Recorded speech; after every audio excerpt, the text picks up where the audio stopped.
Hi, my name is Shrestha Misra, and my project is on Yoga Nidra and the effects of this traditional sleep meditation on the consciousness of adolescents. The problem I will be tackling in this project is the lack of sleep in students across the United States. According to a poll by Stanford Medicine in 2015, 87% of high schoolers got less than the recommended amount of 8 to 10 hours of sleep. And according to this same study, this lack of sleep lowered their consciousness and lowered their awareness of their surroundings. So, what is Yoga Nidra? Yoga Nidra is an ancient practice and it's a state between waking and sleeping, and you are led to this state through guided meditation. Yoga Nidra is a method of deep emotional and physical relaxation and is generally believed to increase consciousness and awareness, with some saying, according to the Cleveland Clinic, that a 45-minute session can have you feeling like you've had a 3-hour nap. So, why can Yoga Nidra help?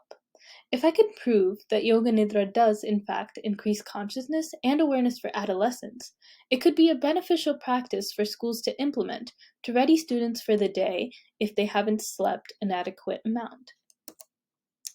But how can we test for someone's level of awareness?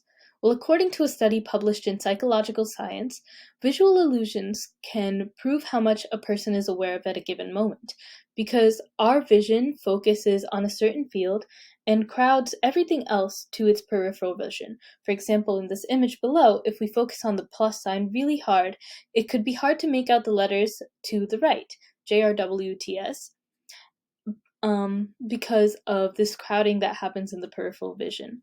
But when the conscious mind is more present and relaxed, peripheral vision generally improves, and we would be able to make out these letters a little bit better.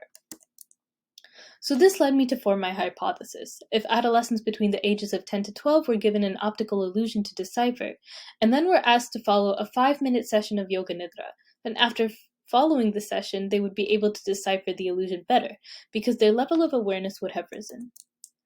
So these were the images I had chosen for my experimentation, and one has a plus sign with the letters JRWTS to the right, and one has a plus sign with 3 T's to the right. So the experimentation was a survey sent to a number of students at my high school and my brother's elementary school, and 34 participant responses were gathered.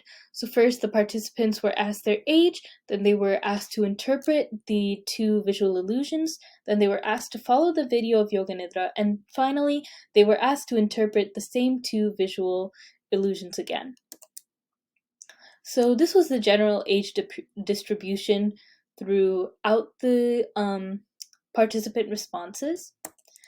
And here are the participant responses for the first 2 questions before following the session of Yoga Nidra. So in the first pie chart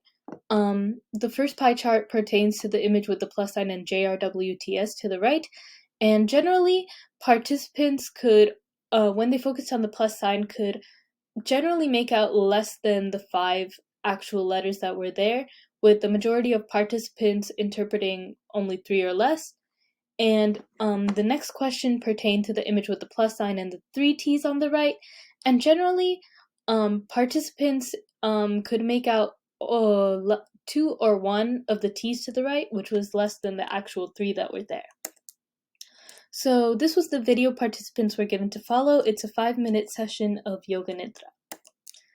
And after following the video, the participants were asked to interpret the same visual illusions. So for the JRWTS image, the participants generally were able to make out more of the letters, with now the majority of participants being able to make out 3 to 5 letters. And for the next question, for the image with the 3 T's to the right, the participants could make out generally 3 of the actual T's that were there. And in general, this data showed that more participants could decipher the visual illusions better after completing the session of Yoga Nidra. Thus, my hypothesis was supported. And subsequently, this data supports that Yoga Nidra does increase the awareness of one's surroundings, and it could be used as a remedy for a lack of sleep. And we could apply this to schools in America by implementing a session of Yoga Nidra every day in the morning to help students facing a lack of sleep feel more awake and prepared for the day. So some limitations to my project were that there wasn't any way to measure the integrity of survey responses, and the ages of the participants weren't very evenly distributed. Here are my sources. Thank you.